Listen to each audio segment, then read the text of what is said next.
आप सभी का एक बार फिर से स्वागत है। आप सभी को नवरात्र के दूसरे दिन की हार्दिक शुभकामनाएं। आइए नवरात्र के दूसरे दिन सुनते हैं माँ ब्रह्मचारिणी की कथा।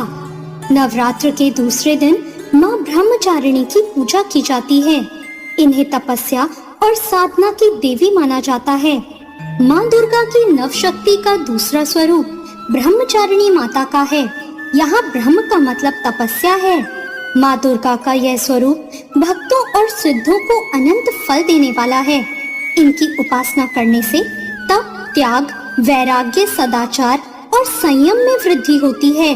ब्रह्मचारिणी का अर्थ है तप की चारिणी, यानी तप का आचरण करने वाली। देवी का यह स्वरूप पूर्ण ज्योतिर्मय और भव्य है। इन देवी के दाएं हाथ में जप की माला और बाएं हाथ में कमंडल है।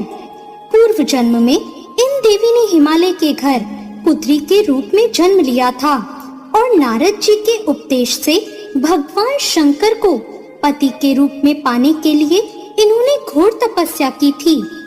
इस कठिन तपस्या के कारण इन्हें तपचारिणी अर्थात ब्रह्मचारिणी नाम से अभिहित किया गया।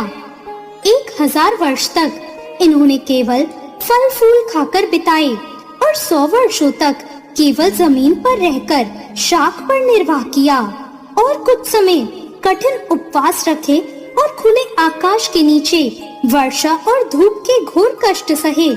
3000 वर्षों तक टूटे बेलपत्र खाए और भगवान शंकर की आराधना करती रही। इसके बाद तो इन्होंने सूखे बेलपत्र खाना भी छोड़ दिया और कई हजार वर्षों तक निर्जल और निराहार रहकर तप करती रही। पत्तों को खाना छोड़ देने के कारण इनका नाम अर्पणा पड़ गया। कठिन तपस्या के कारण देवी का शरीर एकदम क्षीण हो गया।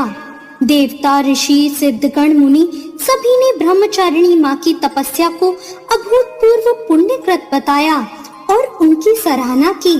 उनसे कहा, हे देवी, आज तक किसी ने इस तरह की कठोर तपस्या नहीं की। ये तो सिर्फ आप ही से संभव थी। आपकी मनोकामना परिपूर्ण होगी और भगवान चंद्रमौली शिव जी आपको पति के रूप में प्राप्त होंगे। अब तपस्या छोड़ो और घर लौट जाओ। जल्द ही आपके पिता आपको बुलाने आ रहे हैं। देवी की इस कथा का सार ये है कि जीवन के कठिन संघर्षों में भी मन विचलित नहीं होना चाहिए। माँ ब्रह्मचारिणी देवी की कृपा से सर्व सिद्धि प्राप्त होती है। माँ ब्रह्मचारिणी की पूजा के लिए स्नान करके शुद्ध वस्त्र पहने, घर के मंदिर या पूजा स्थल में माँ की प्रतिमा या चित्र स्थापित करें। साथ ही माँ ब्रह्मचारिणी का ध्यान करें। उन्हें चंदन, अक्षत, पुष्प, धूप और नैवेद्य अर्पित करें। माँ को विशेष रूप से सफेद पुष्प और चीनी या शक्कर अर्पित करना शुभ माना गया है। फिर माँ का मंत्र जाप करें, स्तुति करें और प्रार्थना करें।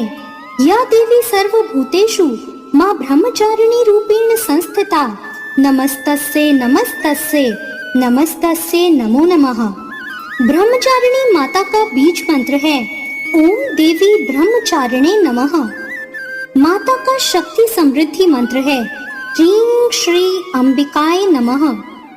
माँ ब्रह्मचारिणी को कमल का फूल चढ़ाना बहुत शुभ माना जाता है। कहते हैं कि माँ ब्रह्मचारिणी को ये फूल अर्पित करने से ज्ञान की प्राप्ति होती है। माँ ब्रह्मचारिणी को शक्कर का भोग लगाने से व्यक्ति को लंबी आयु और अच्छा स्वास्थ्य प्राप्त होता है। ये भोग माँ की तपस्या और आत्म अनुशासन का प्रतीक है, जो भक्तों को पवित्रता और भक्ति के लिए प्रेरित करता है।